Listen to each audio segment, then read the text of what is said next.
I can remember a time in my life when love was fresh and new and wonderful. There's nothing like new, young love. At that time, I could be right in the middle of my workday when a wry smile would emerge on my face just thinking about it. On those days, I laughed a lot. I held more doors open. I gave many hugs and had endless energy. The world was a great place and I wanted to make it even better. Well, in the first reading today, God says to Jeremiah, "All from least to greatest shall know me." And by know, God uses the exact same word that elsewhere is used to mean to have intimate relations with.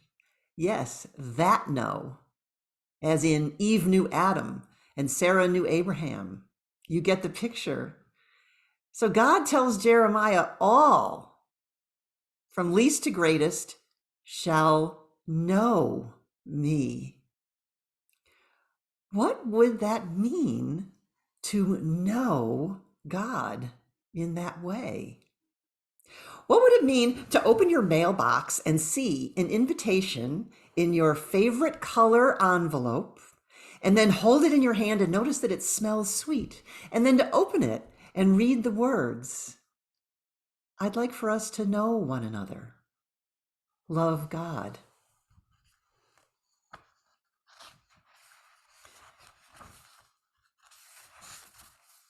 Would you laugh more, hold more doors open, give more hugs, have more energy? Maybe share your talents with reckless abandon. Would the world be a great place? Would you want to make it better just for the pure joy of it? In today's gospel, Jesus says, "Whoever loves their life loses it, and whoever hates their life in this world will preserve it for eternity." Now, this saying of Jesus appears 6 times in the Gospels, twice in Matthew, twice in Luke, and once each in Mark and John. So, A, it's probably something Jesus said often, and B, it's probably something we should pay attention to. Plus, it's the lead-in is "Amen, amen, I say to you," which is a key that Jesus is saying, listen up. Whoever loves their life loses it, and whoever hates their life in this world will preserve it for eternity. What might Jesus mean by that? This word from the Word incarnate sounds a lot like advice about both living and dying. Since we never know when we'll die or what will happen next, it's valuable to cultivate positive, loving thoughts intentionally. Greet each day with a grateful heart, spread love, and practice, practice, practice, so that we automatically have loving thoughts, even when shocking or disappointing things happen out of the blue. I recall the movie The Boy in the Striped Pajamas. Maybe you do too. And in the movie, it's set in a concentration camp during World War II. The commander and his family live right there. And the son of the commander manages to find a place in the fence surrounding the camp where he meets a boy on the other side, a prisoner, and they become friends, albeit through the fence. One day, the son, whose name is Bruno, decides to crawl under the fence to join his friend.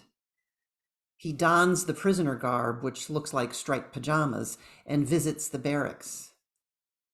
And at that exact moment, the prisoners are rounded up and brought to the gas chamber where both boys, who have now become friends, they both hold hands, they speak encouraging, loving words to one another, and through their fear, they do this right up until they both die. They have been practicing speaking love, and they die speaking love. Bruno's father, tragically, right, has been practicing hate. and he will live his life in eternal, dreadful regret. Now, this is an extreme story. We're luckier than this. But nevertheless, right, I can think of times when I have found myself speaking unkind, unloving words into the world and into my heart when those shocking, those disappointing things happen. In order to know God and to live in God's love, to respond to that letter in the mailbox with a big RSVP, I must practice speaking love intentionally. And so in this way, live and ultimately die in the love that God wishes for all of us. What kind of a life would this be? What kind of a world would this be if every moment of every day we opened that sweet smelling love letter from God and each day responded, yes,